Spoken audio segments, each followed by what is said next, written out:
pleasure to have in studio Tom Parker. Might be for the last time because this young man is retiring. Tom, how you doing? Oh, no, very good. Thanks for having me, Gary. So you've been in education for 45 years. So what are you going to miss and what aren't you going to miss?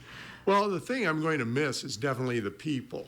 Through the years, I've had an opportunity to meet all kinds of wonderful people, whether they be students, parents, colleagues, community members.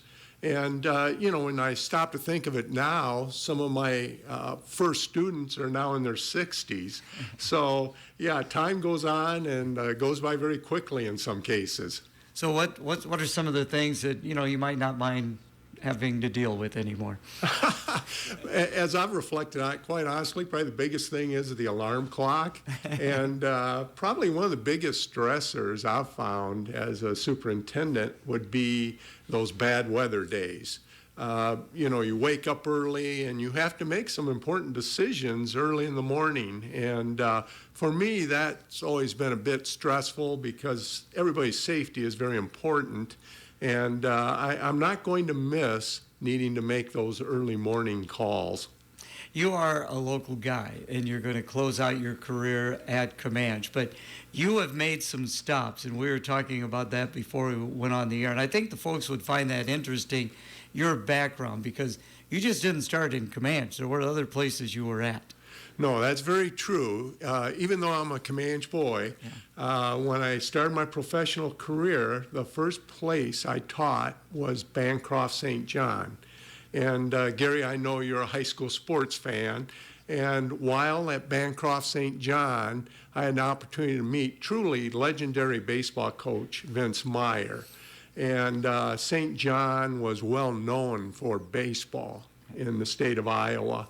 And Vince Meyer, during his career, and he had been there like 40 years, had won well over 1,000 games and coached over 1,000 games, obviously. And I believe he still may be the national leader in win percentage for high school baseball coaches. So I was a 22-year-old starting my teaching career at Bancroft St. John, had an opportunity to meet Mr. Meyer and work with him, actually. He was the athletic director.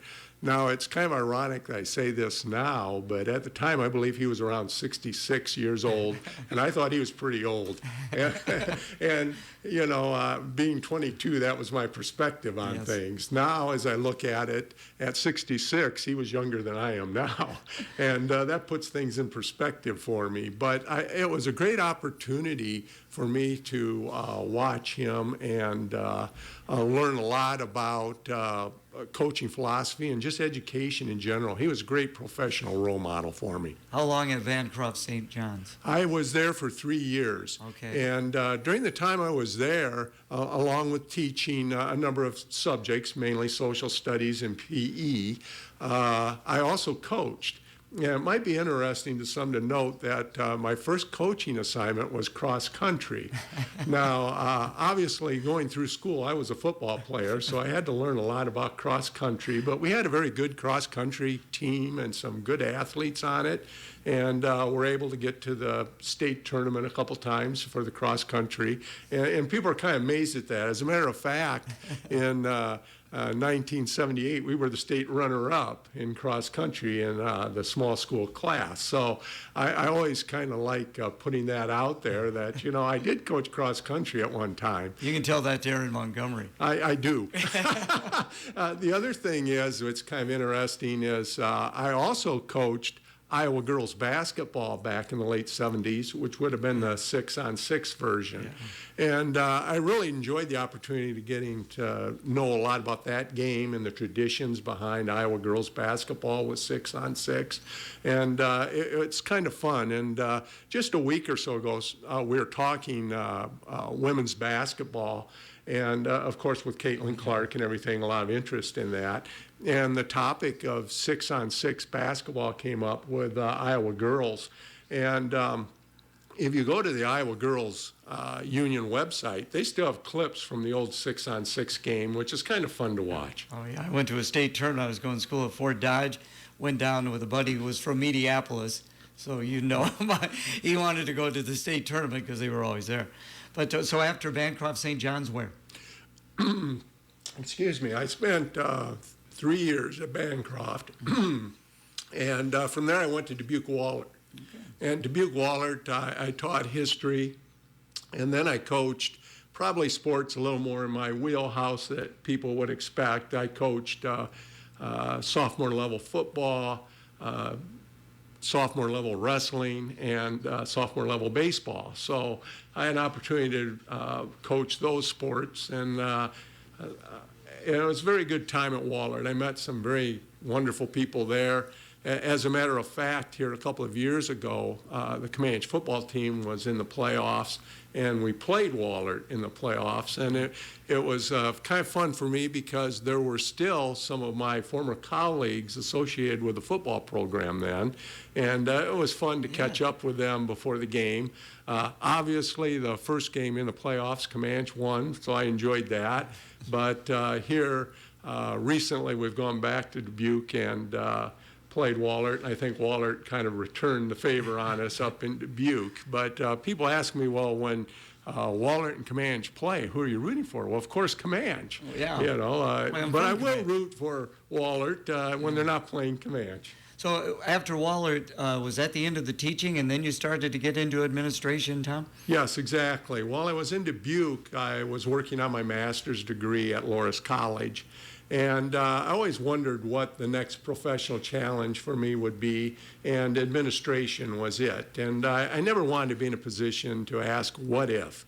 And I thought, if I had an opportunity to be an administrator, I would give it a go and see if I liked doing that. Well, interestingly enough, a position came open in Plainfield, Iowa. Plainfield is a small community, probably about 10 miles north of Waverly, Iowa, up in that area. And it was late in the summer. As a matter of fact, I'd already started coaching football for a week. And I was called to come in for an interview to be the principal at Plainfield. And at that time, it was a smaller school district, so it was a K-12 principalship. So I went up for the interview, and as things turned out, they offered me the position. So I literally walked into my first principal's position 1 day ahead of the teachers and 3 days ahead of the students. So it was a quick welcome to administration and getting acclimated to things. So what did you find to be different from teaching to administration? Well, I think honestly it's the responsibilities. You certainly have to work at keeping your finger on the pulse of things going on in your building or in your school district. And certainly the importance of communication, because that's the way you do find out what's going on. And, you know, the fortunate thing is I've been blessed to be surrounded by very talented people who have certainly helped me through that whole process. Before we take a break for the weather, and that'll be coming up shortly, after Plainfield, where was the next stop? My next stop then was Pleasant Valley. Okay. I became the assistant principal at Pleasant Valley High School for 7 years, and then my last 4 years at Pleasant Valley, I was the high school principal. Okay, much bigger school now than when you were there, I would imagine. Much bigger, yes. There's something else.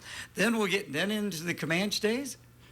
Yes. After Pleasant Valley, then 22 years now at Camanche. Okay, we'll get into that. A check of the weather being brought to you by American National. Another beautiful, dry, and sunny day ahead of us for your Thursday. Partly cloudy skies, temperatures working their way back into the upper 70s this afternoon with a light east breeze. For tonight, partly cloudy. We'll see overnight lows drop into the mid to upper 50s. With your Storm Track 8 forecast, I'm meteorologist Andrew Stutsky. Right now we do have sunshine, 65 degrees. Our update brought to you by American National. Worry less about your insurance coverage while adding money back into your wallet with the American National Cashback Reward Program. Insure your auto and home and remain claim-free for 3 consecutive years, and you can get back 25% of your qualifying first-year premiums. Best of all, your reward continues every year as long as you remain claim-free. Let Agent Kevin Schrader at 348 2nd Avenue South from American National reward your smart thinking. Call Kevin today at 563-244-0876. Visiting now with Tom Parker. Tom, both of us have been in a profession for a number of years. And to be able to do what we do, you have to have that great support from your wife and your family. Talk a little bit about that before we get into the Camanche days. Oh, yeah, I'd love to do that, honestly. My wife Lisa and I have been married for 46 years. We were high school sweethearts, as a matter of fact. And as things worked out, I went to college and chose to get into the profession of education. And right after graduating from college, Lisa and I were married. And as you've indicated, without the support of your spouse and your partner, taking on a career in education and certainly in administration without their support would be very difficult. So I've really appreciated the support, understanding, and everything that goes with being the spouse of a school administrator. And Lisa certainly has been a major contributor to this partnership. And as we pointed out, you have made some stops. You have 4 daughters and born in various places. Yes, absolutely. So our oldest daughter, Alicia, was born in Dubuque. And then Clarissa was born in Waverly while we were at Plainfield. And then Meredith and Madeline would be our 2 Bettendorf babies. So, yeah, certainly we had an opportunity during those times to get familiar with some of the various hospital facilities around the area as far as children being born. Again, visiting with Tom Parker. So, PV days are over. How did you end up at Camanche and as the superintendent? Well, Larry Dennis was the longtime superintendent at Camanche. As a matter of fact, Larry would have been the superintendent when I graduated from Camanche a mere 50 years ago. And at the time, Larry was retiring after over a 30-year career at Camanche. And I was the high school principal at Pleasant Valley. And as I discussed earlier, during my time at Pleasant Valley, I had continued my education at the University of Iowa and had my superintendent certification. So again, I was wondering, is this the time to take the next step to become a school superintendent? And again, not wanting to ask what if, I decided I would go ahead and apply to Camanche, which was my hometown, which was interesting also. So I went through the process of applying for the position and was very fortunate to be selected as the next superintendent of Camanche following Larry. So 22 years now has gone by pretty quickly, but it's pretty unique, and I like pointing out to folks, and I believe we've discussed this before, Camanche has now only really had 2 superintendents for over 50 years, which is rather unique in the world of education. And as a matter of fact, I teased the person that's going to follow me next, Justin Schaefer, saying, hey, Justin, are you going to put us in a position where you can say, hey, Camanche has only had 3 superintendents in 75 years? And we both get a good chuckle out of that, but who knows, maybe that'll be the case. You know, let's talk a little bit about Justin. I did have him in on the program when he first was announced as the incoming superintendent. Seemed like a great fit. He's from Eldridge or the Parkview area. He's been at Camanche for a while now. It seems like he's embraced the community. Talk a little bit about Justin. How do you think this might work out? Well, I'm very pleased for Justin in the school district. I think that's going to be a very good fit for Camanche. Justin came to us as a beginning teacher way back when and progressed to the point where he was ready to step into administration and became our middle school principal and had done that for several years. Here a couple of years ago, we had a situation where we were shifting some of our administrative structure, and Justin had the opportunity to be the interim 512 principal with a couple of associate principals working with him.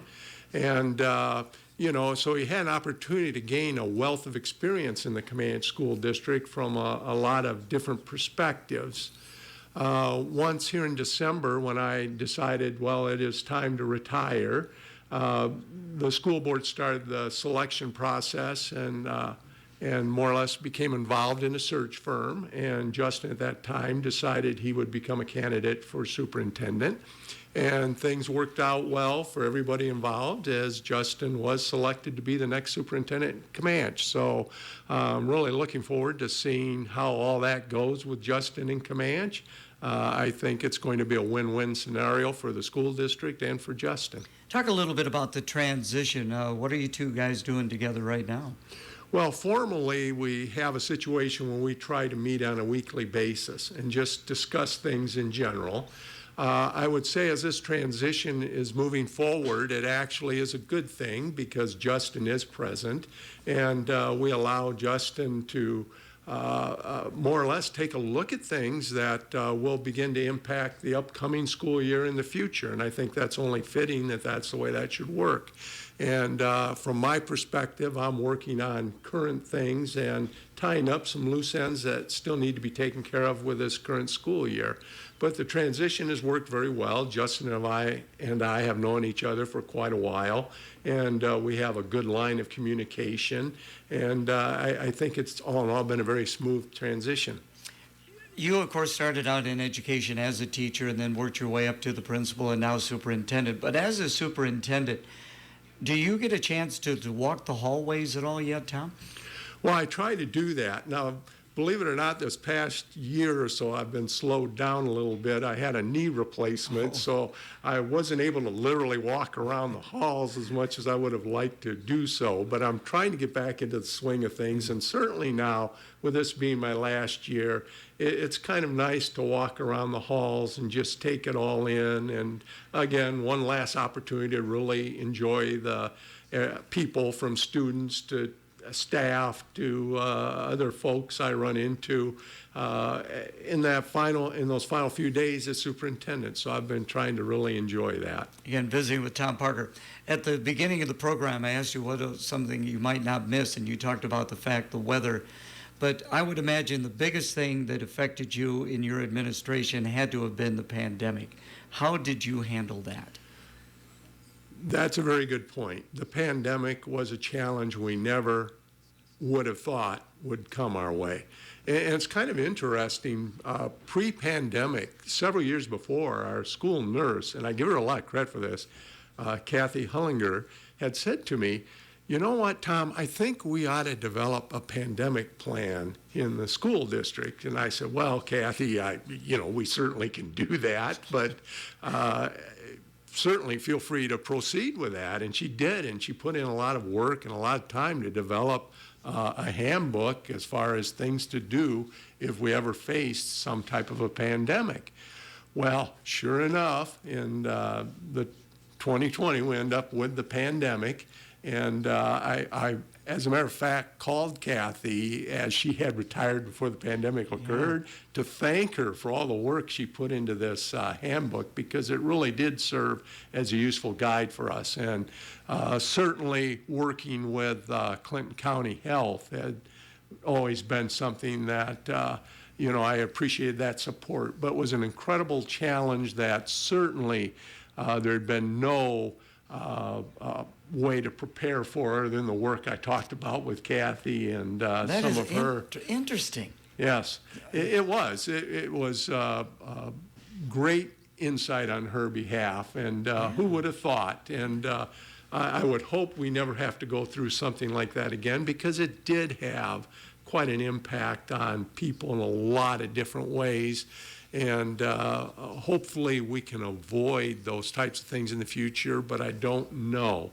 I would say there were lessons learned from this, both positive and negative, and I think it's going to be very important that we learn from those experiences and build on the positives in preparation if something like this were to happen again. What I found was interesting, Camanche happened to be at the Boys State basketball tournament, and they played in front of a crowd their final game. Then the next day, the arena was empty. Yeah, that was a strange feeling. Yeah. Again, very unique situation. I really hope we never have to go through something like that again, but a lot of lessons learned there. Appreciate the time wrapping up the program with you. Great to see you. Enjoy your retirement. You deserve it. And what are the future plans going to be? Doing some traveling? Well, yes, it's kind of interesting, as a principal, especially when I would have staff members come in to tell me to retire through the years, and I'd ask them, well, what are you going to do? And without fail was a lot of, well, I think we're going to travel some, and then more time to spend following the activities of our grandchildren. And, I just kind of thought at that time, well, that's a standard answer. But now that the shoe's on the other foot, so to speak, and I'm retiring, I'm finding there's a lot of truth in that. I think we are going to find some time to do some traveling, and certainly we're going to be following a lot of the activities of our grandchildren.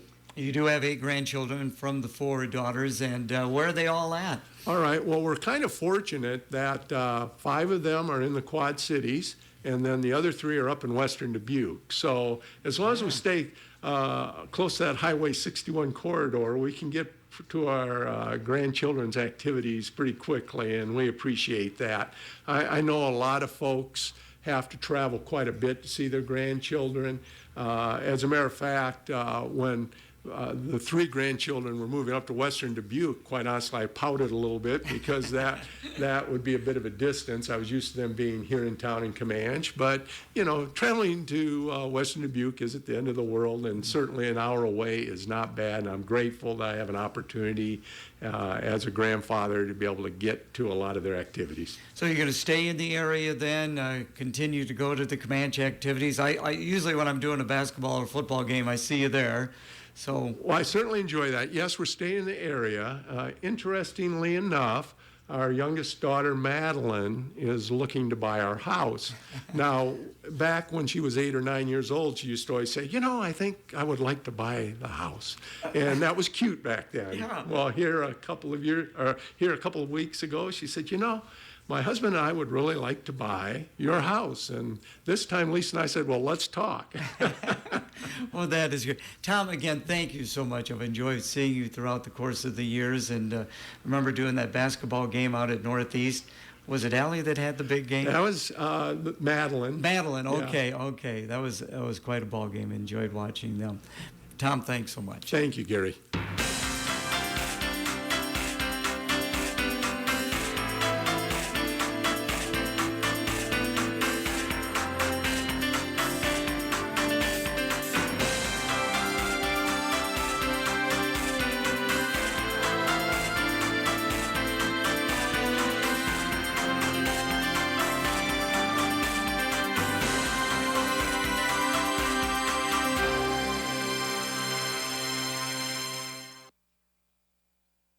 Love it. Embrace it. Right now, the Dan Patrick Show. Dan Patrick. I'm still trying to figure it out. An agreement between the NCAA and all 5 of the power